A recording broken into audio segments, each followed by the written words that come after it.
Welcome to the debate on the constitutional reform package. It is a historic debate on the constitutional reform package. There are 5 segments to this program, other than the debate between the two debaters. We have the participation of the public. We have Mr. Chief Executive, Mr. Donald Tsang, the Honourable Ms. Audrey Yu. First of all, each debater will take 3 minutes to make opening statement. You're going to be given a time signal by the last 10 seconds. Chief Executive, please. Fellow Hong Kong citizens, I have only one objective for the televised debate today. That is to do my very best to secure support for the passage of the 2012 constitutional reform package.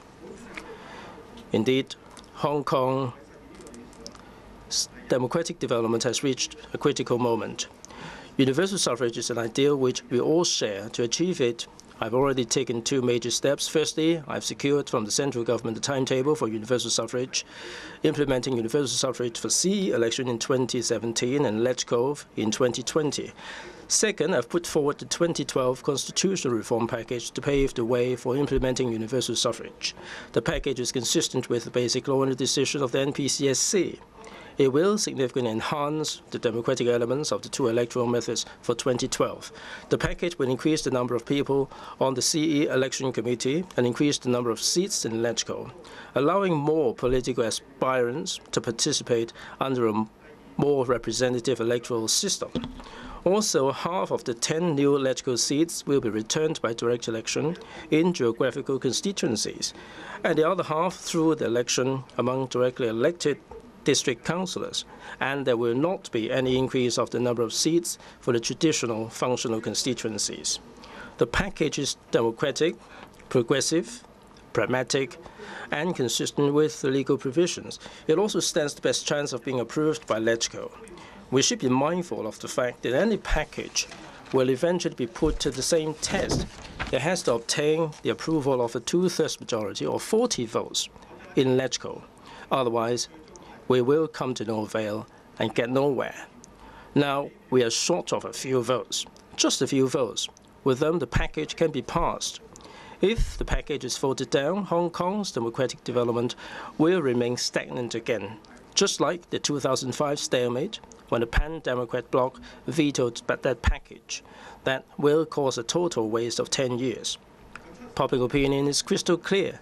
75% of us don't want to stay put, and the majority of people support the passage of the package by LegCo. Let the facts speak for themselves. Hong Kong's democratic development can never be pushed ahead by criticisms, slogans, and vetoes. Never. The Honourable Ms. Audrey Yu, if you and your colleagues again use your power to veto the package, and because of that our electoral system will stay put and not progress, Hong Kong people will be deeply disappointed. All of you will have to shoulder the heavy responsibility for exercising that veto.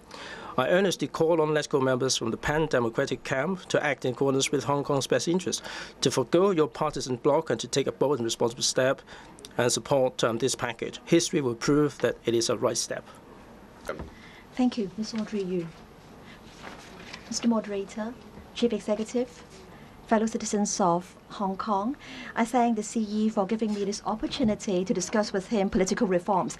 This matter has been debated for many years. I think this evening, most of the public want answers. We do not want just arguments. I believe you've seen the government's API, trust, and your dreams will come true. Now, you know, the SAR government always praises Hong Kong people for being pragmatic and rational. So why is it that they are not having enough trust in us? Why is it that we cannot have election by universal suffrage? And we're not talking about dreams. We're talking about solemn pledges enshrined in the Basic Law. These are rights that we should be entitled to. In 1993, the director of Hong Kong and Macau Affairs, Mr. Lu Ping, said in the People's Daily, in an article, that ultimately, in the legislature of the Hong Kong SAR all LegCo members would be directly elected. And he said that concerning the composition of the LegCo in 2007, it would be for the people of Hong Kong to decide. He mentioned 2/3 majority in LegCo, the CE's consent, and reporting to the NPCSC for the record. So those were internal affairs. The central authorities will not interfere. But then what have we seen recently? We have seen liaison office talking to certain people. And then we have seen the CE bringing with him sheets of crypt papers and loud hailers, asking for support for the reform package. Now, we are told that there can be universal suffrage in 2017 and 2020. But then, are there any assurances? And will there be a screening mechanism for the nomination for CE candidates? Again, we have no answers. And will FCs be abolished? Again, we've got no answers. And in fact, Mr. Chiao Xiaoyang has recently defined universal suffrage. Universal suffrage can be interpreted to be something with Chinese characteristics. Now, the government has given us a package proposing to increase the number of FC seats by 5. But I think we are departing farther and farther away from universal suffrage. The CE went to Sha Tin, and Mrs. Chen asked her, you're talking about act now, you're talking about weighing anchor, but where are we heading towards? And you didn't give her an answer on that day, CE. So today we have an hour, CE. Please tell the public how your package can bring us towards the ultimate goal of universal suffrage. And I would like to know whether universal suffrage to you includes functional constituents.